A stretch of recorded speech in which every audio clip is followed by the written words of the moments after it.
এই কলব যখন নষ্ট হয়ে যায়, কলবের মধ্যে ভালো কথা ভালো লাগে না, নামাজ ভালো লাগে না, রোজা ভালো লাগে না, জিকির ভালো লাগে না, তিলাওয়াত ভালো লাগে না, টুপি মাথায় দিতে ভালো লাগে না, গালের মধ্যে দাড়ি রাখতে ভালো লাগে না, সুন্নতের প্রতি তার মহব্বত নাই, ভালোবাসা নাই, কোরআন ভালো লাগে না, মাদ্রাসা ভালো লাগে না, আলেম ভালো লাগে না, এক কথায় দ্বীনের লাইনের কোনো কাজ তার কাছে ভালো লাগে না। কারণ হলো তার কলবটা রোগে আক্রান্ত হয়ে গেছে। এই কথা যখন আল্লাহর নবী বললেন, সাহাবায়ে কেরাম জিজ্ঞাসা করলেন, কি আলা ইয়া রাসূলুল্লাহ ওয়া মা জিলাউহা, ওগো আল্লাহর পয়গম্বর, এই কঠিনতম রোগ থেকে কি করে কলবটাকে পাক করা যাবে?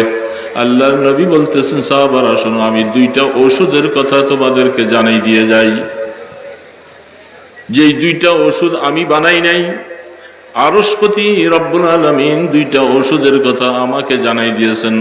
উম্মত হিসাবে তোমাদের সামনে পেশ করে যাই, দুইটা ওষুধ যথাযথভাবে যদি ব্যবহার করো, তোমার কলবের মধ্যে থেকে রোগগুলি দূর হয়ে যাবে।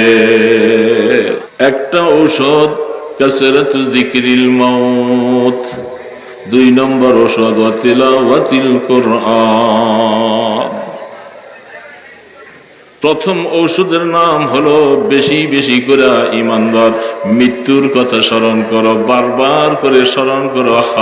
কখন যেন মৌত চলে আসে, কখন যেন মৃত্যুটা চলে আসে।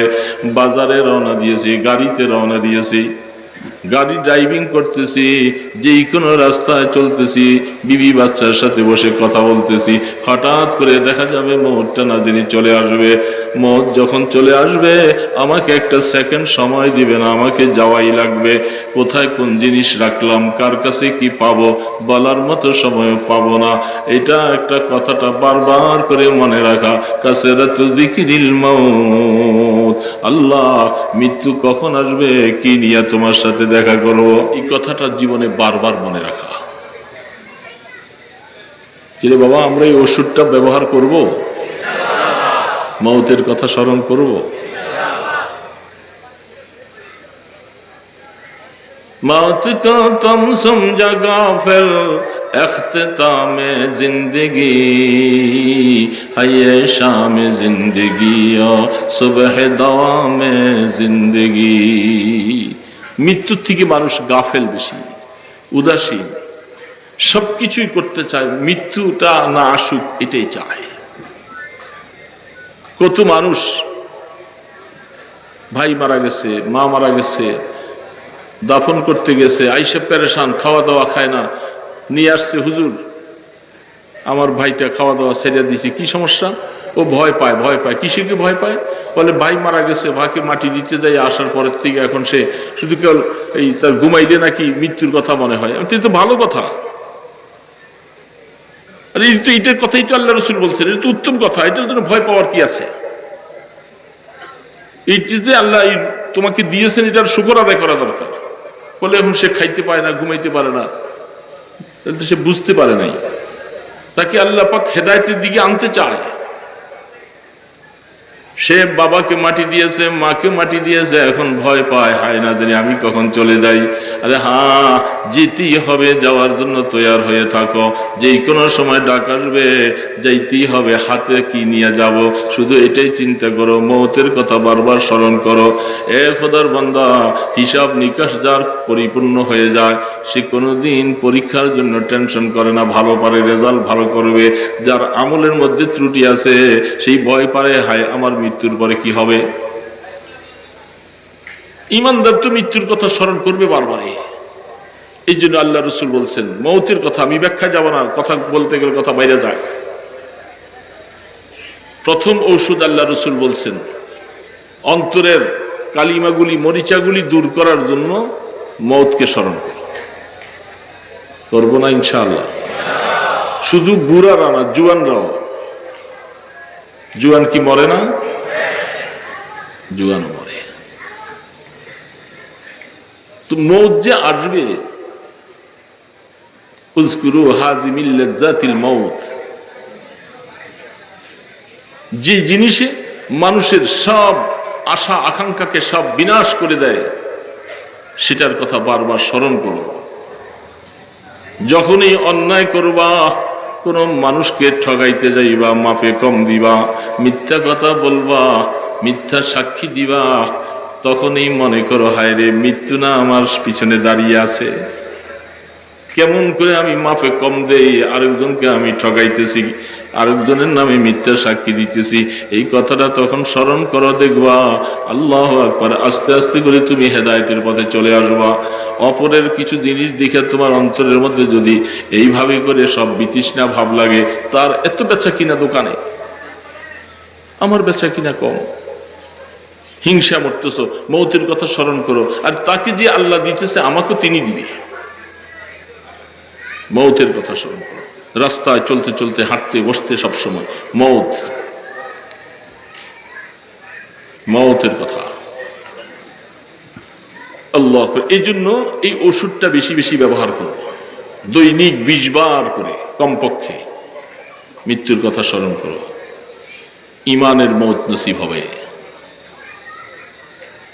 দৈনিক 20 বার করে মৌতের কথা স্মরণ করো, তাহলে মৌতের কথা স্মরণ করো। 2 নম্বর ওষুধ, এই ওষুধটার কথা বললে এখন অনেকে বাদ পড়ে যাবে। 2 নম্বর ওষুধ হচ্ছে ওয়াকাসরাতু তিলাওয়াতিল কুরআন, বেশি বেশি করে আল্লাহর কোরআন তেলাওয়াত করো। সুবহানাল্লাহ। কি কি তেলাওয়াত করতে? কোরআন কার? এখন বললে বলবেন হুজুর কোরআন তো তেলাওয়াত শিখিয়ে নাই। হাজারো মুসলমান তেলাওয়াত পারে না। কি রে বাবা, ঠিক না ব্যাঠি? ছোটবেলায় শিখি নাই, মা বাবা চেষ্টা করছে, পড়ি নাই, কোরআন শুনতে শিখি। এখন সে কোরআন তেলাওয়াত করবে কি দিয়া? নাই তো তার কাছে সেই পুঁজি। আর যারা তেলাওয়াত জানি, জাননেওয়ালাদের মধ্যে এক সম্প্রদায় যাই তেলাওয়াত জানি ভুল, ঠিক না?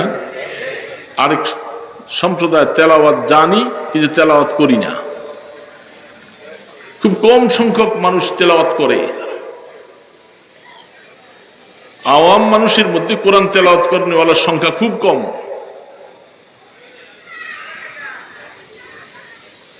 এত বড় ওষুধ কোরআন তেলাওয়াত, কোরআন তেলাওয়াত। এই জন্য আমরা কোরআন তেলাওয়াত জানি না বাবা। এই কোরআন তেলাওয়াত শিখাবার জন্যই এই আলেম ওলামারা জায়গায় জায়গায় মক্তব করে, কিন্ডারগার্টেন করে, হেফজখানা বানায়, বিভিন্ন জায়গায় চেষ্টা করে, সারা দেশে ঘুরে ঘুরে আপনাদের মুসলমানদের থেকে কিছু অর্থ নিয়ে আইসা আইসা তারা কি করে একটা মক্তব বানায়, মুসলমানের ছেলেদেরকে কোরআন শিখাবে। এই খেদমতটুকু ওলামায়ে কেরাম যেভাবে দিয়ে যাচ্ছে, আপনারা মনে করতেছেন ওলামায়ে কেরাম কিছুই দেয় না। ওলামায়ে কেরাম এই সমাজের মুসলমানদেরকে সবচেয়ে বেশি উত্তম জিনিস দান করে যাচ্ছে। আপনাদের দাঁড়ে দাঁড়ে, আপনাদের দুয়ারে দুয়ারে যাইয়া মুসলমানদের অর্থটা নিয়ে আইসা একটা মাদ্রাসা বানায়, একটা মক্তব বানায়, কোরআন শিখাবার ব্যবস্থা করে। কারণ যেখানে আপনার কলব পরিষ্কার করার জন্য আল্লাহ রসুল কোরআন তেলাওয়াতের কথা বলে গেছেন, কারণ কোরআন তেলাওয়াত যদি আমি নাই শিখাইলাম মুসলমানকে, এই মুসলমানের সন্তান আপথে কুপথে চলে যাবে। তাহলে ওলামায়ে কেরামের অবদান বুঝতে পারছেন তো? এই সমাজের জন্য আমি মনে করব সবচেয়ে বেশি অবদান ওলামায়ে কেরামের। তারা আপনাদের হাতে ধরে ধরে, পায়ে ধরে ধরে আপনার সন্তানটাকে মক্তবে পাঠাবার জন্য, তার পিছনে কিছু অর্থ ব্যয় করার জন্য আপনার কাছে গিয়ে গিয়ে আপনার পয়সাটাকে দ্বীনের কাজে লাগাই দিয়ে যাচ্ছে, আপনাকে আখিরাতে পার পাওয়ার একটা রাস্তা করে দিয়ে যাচ্ছে। এই জন্য এই মজমার মধ্যে অনেক বাবাজি আছেন, বললে শরম পাবেন, কোরআন তেলাওয়াত কে কে জানি না, যদি বলেন দেখা যাবে যে বিশাল হাত উঠে গেছে, ঠিক না? আল্লাহ। এই জন্য আমি অনেক সময় আমার আলোচনায় বলে থাকি, একজন বাবা তার সন্তানকে কোটি কোটি টাকার সম্পদ দিয়ে যায় নাই, বাবা এই সন্তানটাকে আল্লাহর কোরআন শিখাইয়া গেছে। ছোট বাচ্চা সকাল বেলা উঠে কোরআন তেলাওয়াত করে, সূরা ইয়াসিন পড়ে, সূরা আর রহমান পড়ে। খোদার বান্দা মনে রাখবা, বাবা কিছু দিয়া যায় নাই, তোমাকে সবচেয়ে বেশি মূল্যবান সম্পদ দিয়ে গেছে। এই আত্মার পরিশুদ্ধিটা করা জীবনে প্রত্যেকটা মুমিনের জন্য ফরজ, নফল না, মুস্তাহাব না, সুন্নত না। আত্মার পরিশুদ্ধি করানো ফরজ। কারণ এই রোগ নিয়ে মারা গেলে অবস্থা খুব খারাপ হবে। জীবনের যা টুকটাক আমল কিছু করবো এগুলি সব বরবাদ হয়ে যাবে। দুনিয়াবি শারীরিক বাহ্যিক রোগ হলে সহ্য করলে সওয়াব পাওয়া যাবে, আর আত্মার রোগগুলি নিয়ে মারা গেলে জাহান্নামে যাওয়া লাগবে। সোজাসুজি কথা। তাহলে আত্মার পরিশুদ্ধি করতে হবে। তাজকিয়ার কথা হযরত বলে গেছেন। আল্লাহ পাক আমাদের নবী মুহাম্মদ রাসূলুল্লাহ সাল্লাল্লাহু আলাইহি সাল্লামকে যে 4টা জিম্মাদারি দিয়ে পাঠাইছেন, এটার মধ্যে উল্লেখযোগ্য একটা রাস্তা হলো, সেটার নাম তাজকিয়ায়ে নফস। কুপ্রবৃত্ত আত্মাকে পাক করতে হবে।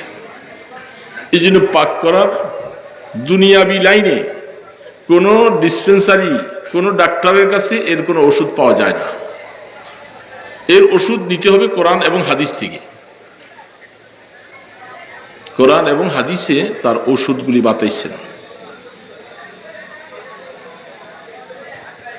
সেই ঔষধগুলি ব্যবহার করার বিভিন্ন প্রক্রিয়া, বিভিন্ন নিয়ম আমাদের আকাবিরিন, আমাদের মুরব্বীরা কোরআন হাদিস মন্থন করে তারা আমাদেরকে দিয়ে গেছেন। এই জন্য দোস্ত হাবাব ভাইয়েরা, বন্ধুরা, নিরিবিলি বসে বসে দেখবো যে আমার দিল থেকে এই রোগ আমি কতটুকু দূর করলাম। যেহেতু এই রোগ থেকে আমার মুক্তি হতেই হবে, এটা না হলে আমার মওত সুন্দর হবে না, আমার কবর সুন্দর হবে না, আমার হাসর সুন্দর হবে না। আল্লাহ না করুক, কিয়ামতের ময়দানে পরিণতি খুব ভয়াবহ হবে। এই সমস্ত রোগগুলির থেকে মুক্তি হওয়া জরুরি। এটার নাম ইসলাহ। এই আলোচনাগুলি হয় দেখি বিধায় এটার নাম ইসলাহি মাহফিল। আমার দিলের মধ্যে হিংসা আছে কিনা এটা আমি আমাকে জিজ্ঞাসা করলে পারবো। আপনার দিলের মধ্যে আপনি হিংসা আছে কিনা আপনি নিজে চিন্তা করবেন। হিংসা, হাসাদ যেটাকে বলা হয়, সেটা সম্পূর্ণ টোটালি হারাম। পাশের বাড়িওয়ালার কিছু ভালো কিছু দেখলে হিংসা লাগে, ওর জমিনে ফসল বেশি হিংসা লাগে, ওর ছেলেটা বেশি কামাই করে হিংসা লাগে, ওর দোকানে বেচা কিনা বেশি হয় হিংসা লাগে। যখনই হিংসা আসলো আমি বুঝতেছি আমার কলবের মধ্যে রোগে আক্রান্ত করেছে, এটার থেকে আমার পরিত্রাণ হওয়া ফরজ। ওয়ামিন শাররি হাসিদিন ইজা হাসাদ।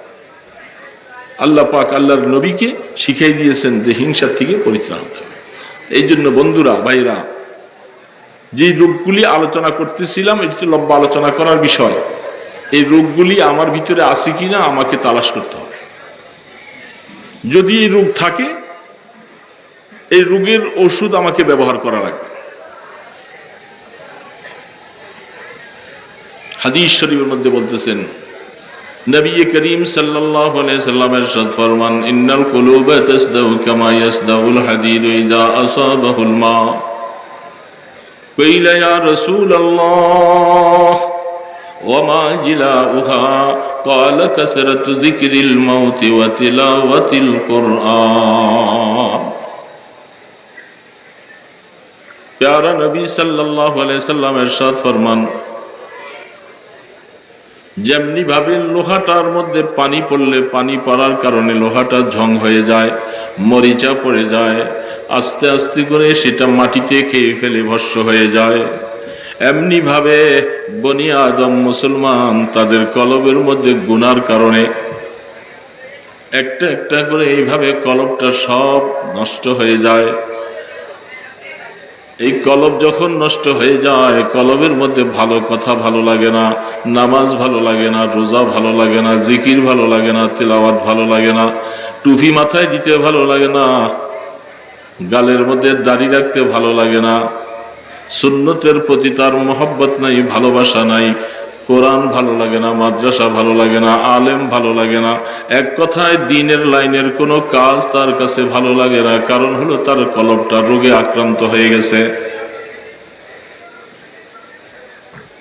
এই কথা যখন আল্লাহর নবী বললেন, সাহাবায়ে কেরাম জিজ্ঞাসা করলেন, কি আলা ইয়া রাসূলুল্লাহ ওয়া মা জিলাউহা, ওগো আল্লাহর পয়গম্বর, এই কঠিনতম রোগ থেকে কি করে কলবটাকে পাক করা যাবে? আল্লাহর নবী বলতেছেন, সাহাবারা শোনো, আমি দুইটা ওষুধের কথা তোমাদেরকে জানাই দিয়ে যাই। যেই দুইটা ওষুধ আমি বানাই নাই, আরশপতি রব্বুল আলামিন দুইটা ওষুধের কথা আমাকে জানাই দিয়েছেন।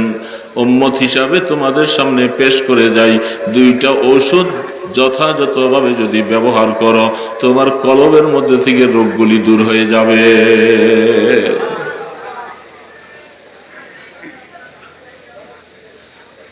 একটা ঔষধ কাসরাতু যিকরিল মাউত, দুই নম্বর ঔষধ ওয়া তিলাওয়াতিল কুরআন।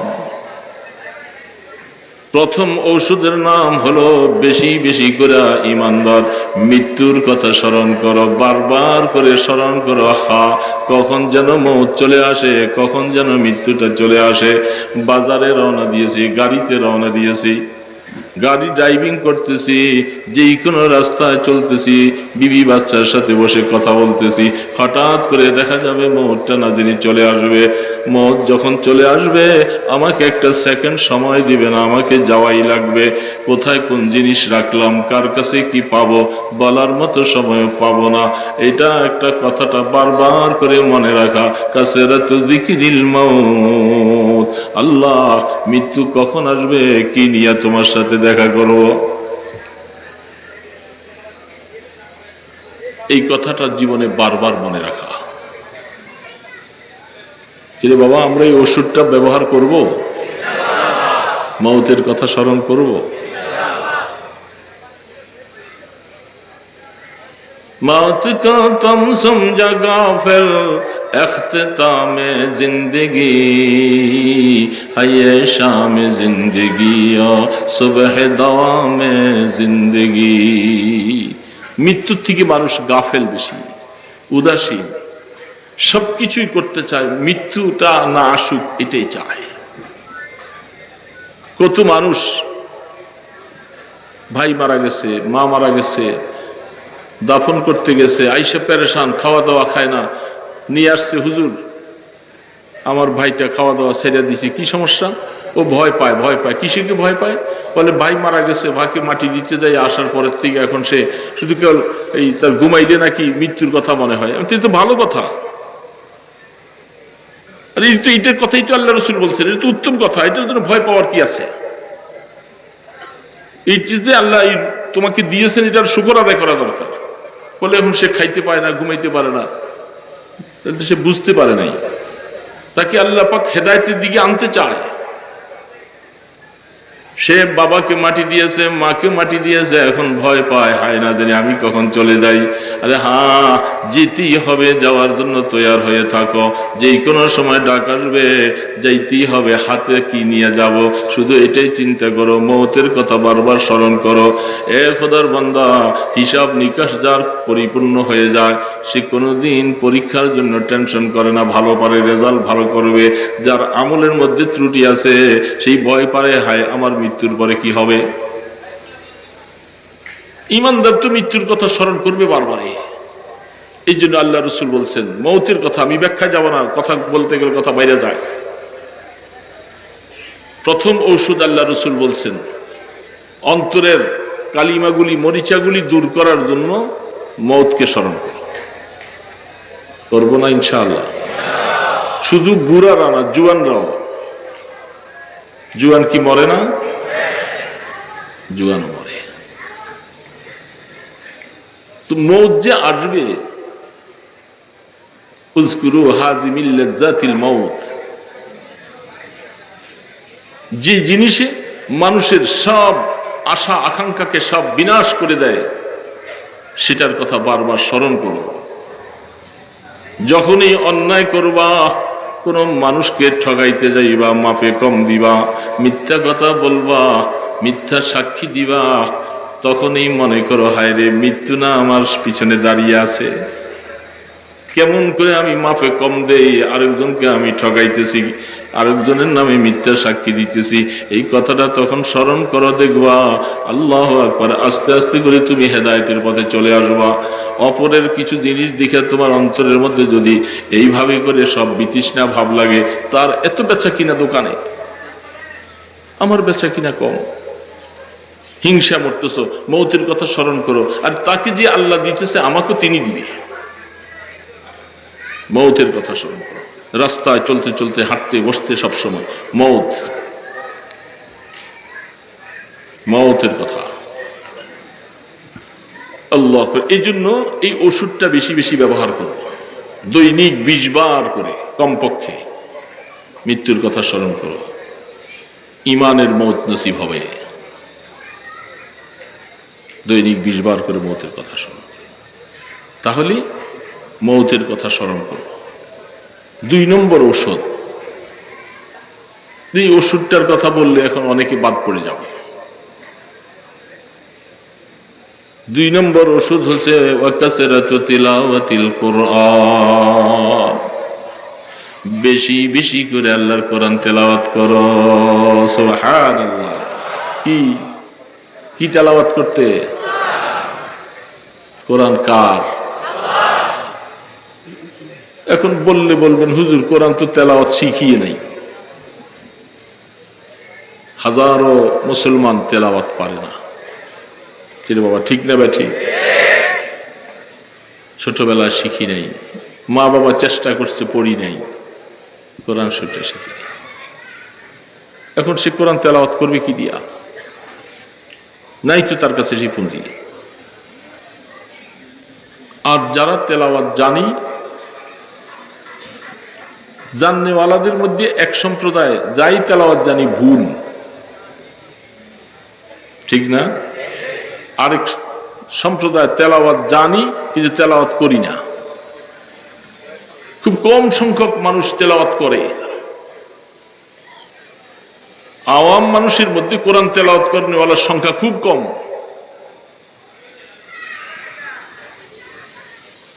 এত বড় ওষুধ কোরআন তেলাওয়াত, কোরআন তেলাওয়াত।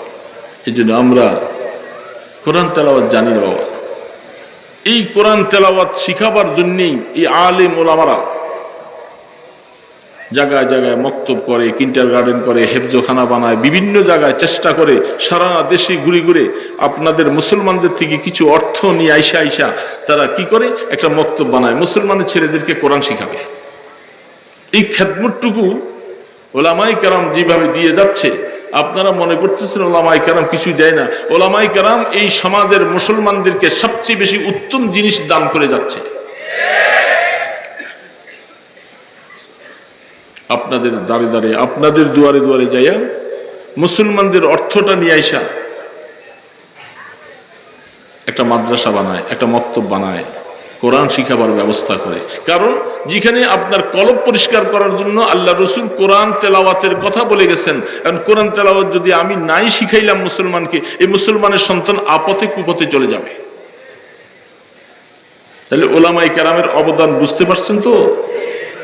এই সমাজের জন্য আমি মনে করব সবচেয়ে বেশি অবদান ওলামায়ে কেরামের। তারা আপনাদের হাতে ধরে ধরে, পায়ে ধরে ধরে আপনার সন্তানটাকে মক্তবে পাঠাবার জন্য, তার পিছনে কিছু অর্থ ব্যয় করার জন্য আপনার কাছে গিয়ে গিয়ে আপনার পয়সাটাকে দ্বীনের কাজে লাগাই দিয়ে যাচ্ছে, আপনাকে আখিরাতে পার পাওয়ার একটা রাস্তা করে দিয়ে যাচ্ছে।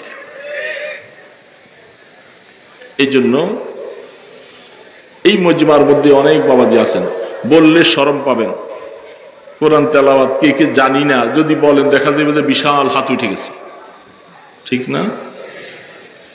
আল্লাহ। এই জন্য আমি অনেক সময় আমার আলোচনায় বলে থাকি, একজন বাবা তার সন্তানকে কোটি কোটি টাকার সম্পদ দিয়ে যায় নাই, বাবা এই সন্তানটাকে আল্লাহর কোরআন শিখাইয়া গেছে। ছোট বাচ্চা সকাল বেলা উঠে কোরআন তেলাওয়াত করে, সূরা ইয়াসিন পড়ে, সূরা আর রহমান পড়ে, খোদার বান্দা মনে রাখবা, বাবা কিছু দেয়া যায় নাই, তোমাকে সবচেয়ে বেশি মূল্যবান সম্পদ দিয়ে গেছে কোরআন। এই জন্য এখানে যারা বাবারা আছেন এবং যারা হায়াতে বেঁচে থাকলে বাবা হবেন, আমি হাত জোর করে আপনাদের কাছে বলবো, আপনার সন্তানকে আপনি কোরআন শিখান, তাকে কোরআন শিখান। কোরআনের মতো দৌলত, কোরআন তেলাওয়াত করবেন তো আর আপনি আল্লাহর সাথে কথা বলতেছেন। কিস্তি কোরআন কালামে হক শেনাস, রোনামায়ে রব্বনাস আমুদ বানাস। বলে কোরআন কি জানো? কোরআন হইল আল্লাহকে দেখার একটা আয়না, আল্লাহকে দেখার একটা আয়না।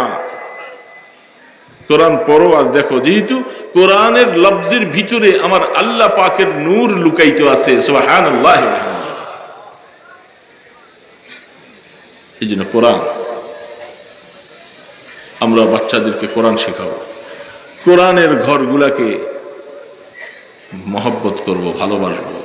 মুসলমানদের অর্থ কোরআন শিক্ষার পিছনে, কোরআনের ঘরের পিছনে লাগে, এর থেকে উত্তম দান আপনার আর হতে পারে না। কিয়ামতের ময়দানে আপনি আল্লাহ পাকের কাছে বলতে পারেন, আল্লাহ আমার এই কষ্ট অর্জিত পয়সাটা আমি মুসলমানদের কোরআন শিক্ষার পিছনে ব্যয় করে আসছি। আল্লাহ পাক এই উসিলা বলবে, গোলাম ছোটবেলা তুই শিখতে পারলি না, যা কোরআন শিখনিওয়ালার খেদমত করেছস, এই উসিলায় তোকে কোরআন শিখনিওয়ালার সাথে আমি তোকে একসাথে হাসর করে দেব। এই জন্য আমরা প্রত্যেকে নিয়ত করি আমাদের সন্তানকে কোরআন শিখাবো। ইনশাআল্লাহ নিয়ত করবো না? আল্লাহ তৌফিক দান কর। হাত তুলি। আল্লাহ আমাদের মুসলমানের সকল সন্তানকে তুমি কোরআন শিখার তৌফিক দান করো। কোরআন, কোরআনকে গলার মালা বানাও বাবা, কোরআন তেলাওয়াত করো, সূরা ইয়াসিন পড়ো। টাকা পয়সার জন্য পেরেশান, কামাই রোজগার কম, আল্লাহ রসুল বলছে তুমি সকালবেলা সূরা ইয়াসিন পড়ো, তোমার অভাব থাকবে না। মাগরিবের পরে তুমি তোমার ঘরের মধ্যে ছেলে মেয়ে বিবি বাচ্চাদেরকে সূরা ওয়াকিয়া পড়াও, তোমার অভাব থাকবে না। হাদিসের মধ্যে পাওয়া যায়, হযরত আব্দুর রহমান বিন আউফ রাদিয়াল্লাহু তাআলা আনহু ইন্তেকালের সময় ওসমান গনি রাদিয়াল্লাহু তাআলা আনহু বলতেছিলেন যে আপনার তো শুধু মেয়ে ছেলে নাই, বাইতুল মাল থেকে আপনাকে কিছু অর্থ দেই। তিনি বলেন প্রয়োজন নেই, আল্লামতু বানাতি সূরাতুল ওয়াকিয়া, আমি আমার মেয়েগুলাকে সূরা ওয়াকিয়া শিখাইয়া গেছি, এরা অভাবে থাকবে না। আমার বিশ্বাস এই কবরওয়ালা মুহাম্মদ রাসূলুল্লাহ সাল্লাল্লাহু আলাইহি ওয়াসাল্লাম বলছেন যে ঘরের মধ্যে সূরা ওয়াকিয়া তেলাওয়াত হয়, সেই ঘরে কোনোদিন অভাব আসে না। এই জন্য আমরা তা করবো না, না করলে কি হবে? আমরা অর্থের জন্য দৌড়াইতে থাকি, আমরা আমাদের সন্তানদেরকে সূরা ওয়াকিয়া পড়াবো না। তো কালকে শুক্রবার আসতেছে, সূরা কাহাফ পড়ার জন্য নিয়ত করি। প্রত্যেকটা শুক্রবারে সূরা কাহাফ পড়ি। তালিবুল ইলমরা, আলেম ওলামারা হয়তো পড়ে, অন্য ভাইরা আমরা কেউই পড়ি না। সূরা কাহাফ যদি তেলাওয়াত করা হয়, যেখানে বসে তেলাওয়াত করবে এখান থেকে আসমান পর্যন্ত এত বড় খালি জায়গাটা আল্লাহ পাক নূর দিয়া ভরপুর করে দিবেন। সমস্ত ভাইয়েরা ইনশাআল্লাহ আগামীকাল পড়ার জন্য নিয়ত করি। যারা কোরআন তেলাওয়াত জানি, সূরা ওয়াকিয়া সূরা কাহাফ পড়বো তো ইনশাআল্লাহ, নিয়ত রাখি। তো কোরআন যত বেশি তেলাওয়াত করব, দিলের মরিচা দূর হবে। যখনই দিলটার থেকে মরিচাগুলি দূর হয়ে যাবে, অন্তরটা সাদা ধবধব হবে। এই অন্তরের মধ্যে আল্লাহ পাকের মহব্বত আসবে, হেদায়েতের কথা আসবে, নামাজ পড়তে ভালো লাগবে, রুকু করতে ভালো লাগবে, যাবতীয় নেক কাজগুলি ভালো লাগবে, গুনার কাজগুলি অন্তর থেকে দূর হয়ে যাবে। আর এমন একটা স্বচ্ছ অন্তর নিয়ে যখন কবরের ডাক আসবে, আল্লাহ পাক বলবে বান্দা তোমার সাথে মুআমেলা আর খারাপ নাই, আখিরাতের সমস্ত ঘাটিগুলি তুমি পার হয়ে যাইবা। এই জন্য এই দুইটা ঔষধ বললাম, একটা বেশি বেশি করে মওতকে স্মরণ করব, 2 নম্বর কি বলেন, ঘরের মা বোনদেরকেও বলবেন তো যারা তেলাওয়াত জানে তাদেরকে যেন কোরআন তেলাওয়াত করতে হয়। পুত্রবধূ আছে, নিজের বিবি আছে, সবাইকে কোরআন তেলাওয়াত করতে হয়। মুসলমানদের জীবনের স্পন্দন, জীবনের সবকিছুর মজার জিনিস হলো কোরআন। কোরআন তেলাওয়াতের মতো এত মজা পৃথিবীতে আর কিছু নেই। বাবা ঠিক না? আবু জেহেল্লা যে একাল কোরআন শুনছিল না, উবাই বিন খালফ রাস্তায় দেখা, হঠাৎ করে সকালবেলা কই কই গেছিলেন? বলে গেছিলাম এক জায়গায়। তুমি কই গেছিলা? বলে বলতে নিষেধ।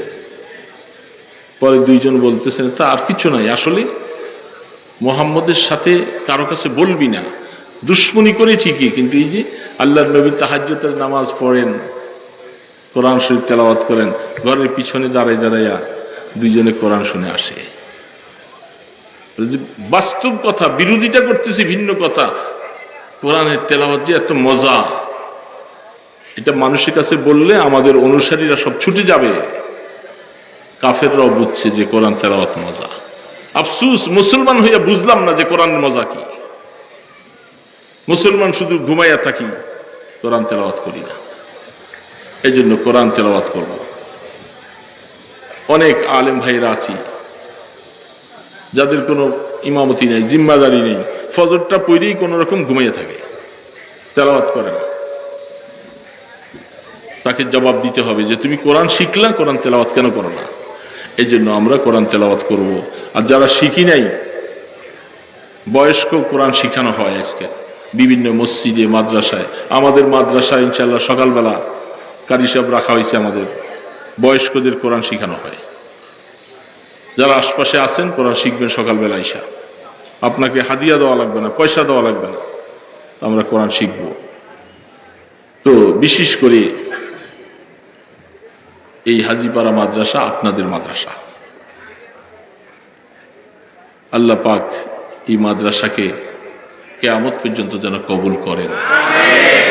মুসলমানদের এই অর্থ এখানে আমরা আইনাক বিভিন্ন কাজে লাগাইতেছি। আপনারা দেখছেন এই যে মাহফিলে অনেক সময় অনেক মানুষ তারা বলে যে আপনারা এখানে এই কিসের আবার মেহমানদারি করেন, এত কিছু, কত মাহফিল হয় সেখানে তো হয় না কিছু। মুসলমানেরা তারা মহব্বত করে মুসলমানদেরকে খাওয়াইতে চায়, তারা কিছু টাকা দেয়, আমরা হইলাম মিডিয়া মাঝখানে, তো সেই হিসাবে তারা মেহমানদারি করতে চায়। কষ্ট হয়, আমাদের অনেক কষ্ট হয়, তারপরেও আমরা এই অবস্থায় এখনো আছি। কিন্তু মাদ্রাসা অনেক কষ্টের মধ্যে চলে, অভাবে চলে। আলেম ওলামাদের বেতন দেওয়া যায় না, উস্তাদের সামান্য বেতনই পায়, এর মধ্যেও কয়েক মাসের বেতন বাকি থাকে।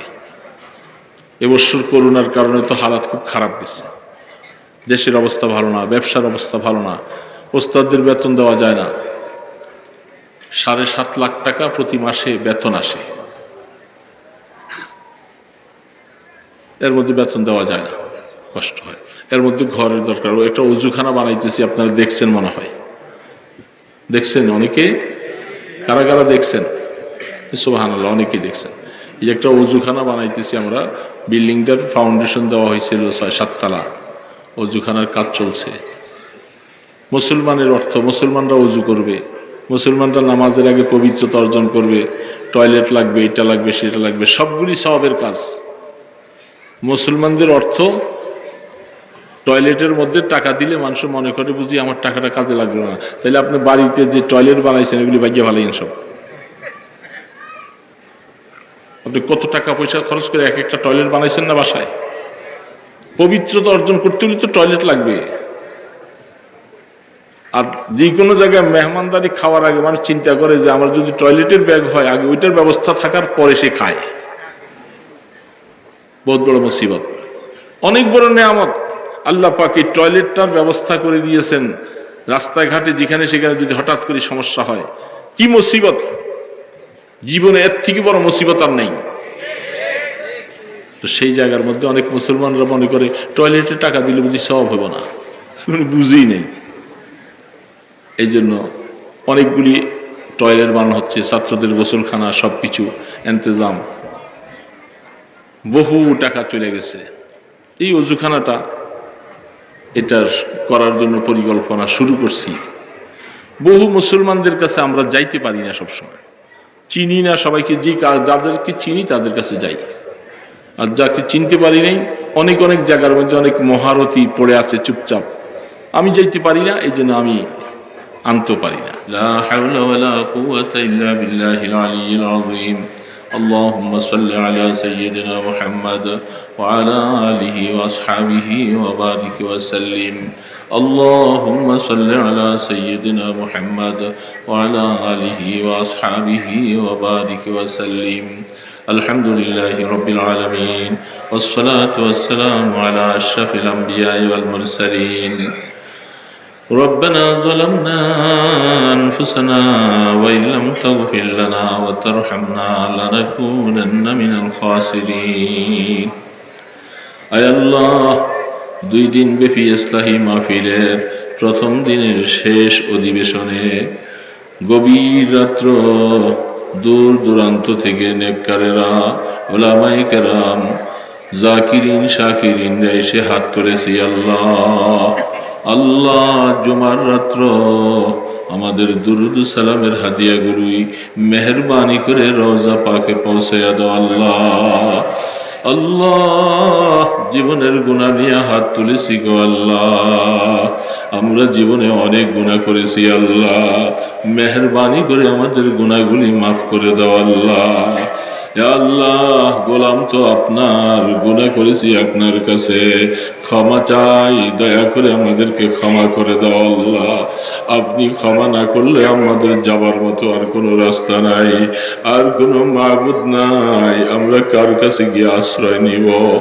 আল্লাহ জীবনে এত গুনাহ করেছি, সাহস পাই না তোমাকে ডাক দিবার মতো। আল্লাহ আশ্বাসের বাণী শুনাইছ, ও গোলাম গুনাহ থেকে তওবা করলে আমি তোর জীবনের গুনাহগুলি মাফ করে দিব।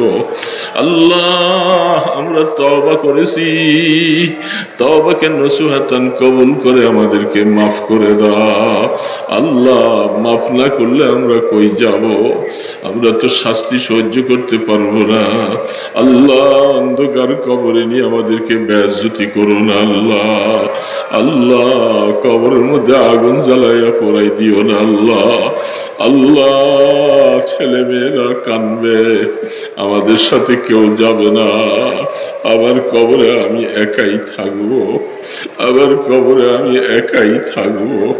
1000 মণ মাটি বুকের উপরে চাপা দিয়া আমাকে নির্দয়ার মতো ফেলে রেখে আসবে। মাওলা তুমি যদি কবরে নিয়ে মারো, চিৎকার করে করে কলিজা ফেটে যাবে, কেউ শুনবে না মাওলা। আমাদেরকে কবরে নিয়ে মাইরো না মাওলা, আমাদেরকে কবরে নিয়ে মাইরো না মাওলা, আমাদেরকে একটু মায়া কইরো আল্লাহ। এত সুন্দর করে মানুষ বানাইছো আল্লাহ, এই চেহারার মধ্যে আগুন কেমনে জ্বালাই দিবা মাওলা? তোমার কি একটু মায়া লাগবে না মাওলা?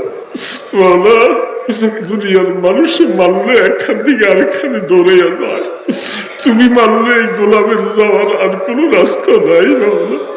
মাওলা আমাদেরকে মাইরো না মাওলা, আমাদেরকে পিটাইও না মাওলা, আমাদের হাতের মধ্যে আগুনের বেরি লাগাই দিও না মাওলা। মাওলা আমাদেরকে আশ্রয় দেওয়ার মতো আর কেউ নাই। ও রহমান রাহিম, ও দয়ালু খোদা, ও মেহেরবান খোদা, ও আমাদের মাসুক মাওলা, কিয়ামতের ময়দানে আল্লাহ আমল নামাটা ডান হাতে দিও গো আল্লাহ। যারা আমল নামার ডান হাতে আসবে এর হিসাবে করাকরি হবে না আল্লাহ। 50,000 বছর তাবার জমিনে দাঁড়িয়ে থাকা লাগবে, কলিজাটা ফেটে যাবে মাওলা। তোমার বন্ধু বলছে 1 গ্লাস পানি যদি আমার হাতে মিলে যায় তোর আর পিপাসা লাগবে না রে উম্মত, আর পিপাসা লাগবে না। আমাদেরকে দয়াল নবীর হাউজে কাউসার মেহেরবানি করে নসিব করে দিও আল্লাহ। আল্লাহ আল্লাহ সারা জীবন আপনার দিদারের ওয়াজ করেছি মাওলা। মাওলা আপনার দিদার চাই মাওলা। আল্লাহ আপনি দয়া করে আমাদেরকে একটু দিদার দেখাইয়া দিয়েন মাওলা। মাওলা দুনিয়াতে আপনাকে না দেখে আমরা সেজদা দিয়েছি আল্লাহ। আল্লাহ আপনি বলছেন আপনি নেককারদেরকে মাফ করে দিবেন, জান্নাতুল ফিরদাউসে নিয়ে আপনার দিদার নসিব করাবেন মাওলা। আমরা আশাবাদী আল্লাহ, আপনি আমাদেরকে জান্নাতের নিয়ামত নসিব করে দিও আল্লাহ। কিয়ামতের ময়দানে আল্লাহ আল্লাহ আপনার আরশের নিচে একটু ছায়া দিয়েন আমাদেরকে আল্লাহ। আল্লাহ আমাদের মুরব্বীরা চলে গেছেন, আমাদের মা বাবা দাদা দাদি আত্মীয় স্বজন সবাই কবরবাসী আল্লাহ, তারা এতিমের মতো হয়ে পড়ে আছে, আমরা তাদের খবর নিতে পারি না। আমাদের আব্বা আম্মাকে মাফ করে দাও আল্লাহ, আমাদের আব্বা আম্মার কবরকে রহমতের কবর বানিয়ে দাও আল্লাহ, আমাদের মুরব্বীদের কবরকে রহমতের কবর বানিয়ে দাও, আমাদের উস্তাদ মুর্শিদদের কবরকে রহমতের কবর বানিয়ে দাও। আয় আল্লাহ, আয় আল্লাহ, আল্লাহ হাজী আব্দুল সাত্তার সাহেবের কবরকে রহমতের কবর বানিয়ে দাও আল্লাহ। তিনি আমাদের পাশেই এই মাদ্রাসার জায়গা দিয়া তিনি শুয়ে আছে মাওলা, তার কবরকে মুনাব্বার করে দাও মাওলা। আল্লাহ আল্লাহ এই মজমার মধ্যে যারা যে পেরেশানিতে আছি পেরেশানিগুলি দূর করে দাও, প্রত্যেকের হালাল রিজিকে বরকত দিয়া দাও, মানুষের মুখাফিকি থেকে হেফাজত ফরমাও, সমস্ত বেনামাজি ভাইদেরকে নামাজি বানাইয়া দাও, 5 ওয়াক্ত নামাজি বানাইয়া দাও আল্লাহ। আল্লাহ একজনকে বেনামাজি রাখো না মাওলা, আল্লাহ নবীর উম্মতকে তুমি বেনামাজি বানাইয়া কবরে নিও না মাওলা, নবীজির উম্মতকে তুমি হেদায়েত দিয়া দাও আল্লাহ, মদিনার দিকে দিলটা ফিরাইয়া দাও, মদিনা ওয়ালার কোলে উঠাইয়া দাও আল্লাহ, যুব সমাজকে হেদায়েত দিয়া দাও আল্লাহ, যুব সমাজকে হেদায়েত দিয়া দাও, পুরা দেশের উপরে রহমত নাজিল করো আল্লাহ, অশান্তি থেকে আমাদের দেশকে বাঁচাও, বিশেষ করে নারায়ণগঞ্জের জমিনকে তুমি কবুল করো আল্লাহ, মহামারী ভাইরাস থেকে হেফাজত ফরমাও ইয়া আল্লাহ। মেহেরবানি করে এই মাদ্রাসা এই পর্যন্ত যত তোমার বান্দারা মহব্বত করে টাকা পয়সা অর্থ ঘাম দিয়েছে আল্লাহ, সকলের দানগুলাকে তুমি কবুল করে নাও আল্লাহ, এর বিনিময়ে সবাইকে দুনিয়া ও আখিরাতে ইজ্জতওয়ালা বানিয়ে দিও আল্লাহ। মেহেরবানি করে এই মাদ্রাসার আল্লাহ ওযুখানার বিল্ডিং কবুল করো, ওযুখানাকে কবুল করো, মসজিদের কাজকে কবুল ফরমাও, মাদ্রাসার ছাত্র উস্তাদদের মেহনতকে আপনি কবুল ফরমান আল্লাহ। যারা অক্লান্ত পরিশ্রম করতেছে, আমাদের খানকাই সাথীরা যারা পরিশ্রম করতেছে, সকলের খেদমতকে আপনি কবুল ফরমান ইয়া আল্লাহ। আগামীকালও মাহফিলকে ভরপুর কামিয়াবি দান করেন ইয়া আল্লাহ। মেহেরবানি করে আমাদের দরখাস্তগুলি কবুল ফরমাও, আমাদের সমস্ত কাজের মধ্যে আল্লাহ আপনি বরকত নাজিল ফরমান আল্লাহ। যখন মওতের ডাক দিবেন আমাদেরকে রাস্তায় ঘাটে মওত দিয়েন না, সিগাল কুকুরের মতো মওত দিয়েন না, অতর্কিত মওত দিয়েন না, জানাজা হারা করে মওত দিয়েন না আল্লাহ। ইয়া আল্লাহ, মা বোনেরা অনেকে আমাদের সাথে হাত তুলেছে, তাদের সকলকে মাফ করে দাও আল্লাহ, প্রত্যেকের দিলে নেক হাজত পুরা করে দাও, যাদের মেয়ে বিবাহের উপযুক্ত তাদেরকে সৎপাত্রস্থ করার তৌফিক দান করেন, যারা শারীরিকভাবে বেশি অসুস্থ সবাইকে শিফায়ে কামিলা আজেলা নসিব করে দেন ইয়া আল্লাহ।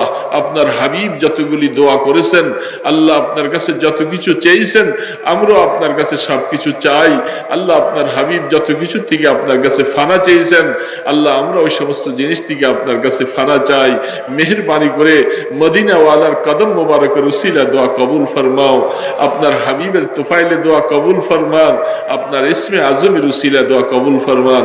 সাল্লাল্লাহু তাআলা আলা খায়রি খালকিহি মুহাম্মাদি ওয়া আলা আলিহি ওয়া আসহাবিহি আজমাইন বিরহমাতিকা ইয়া আরহামার রাহিমিন।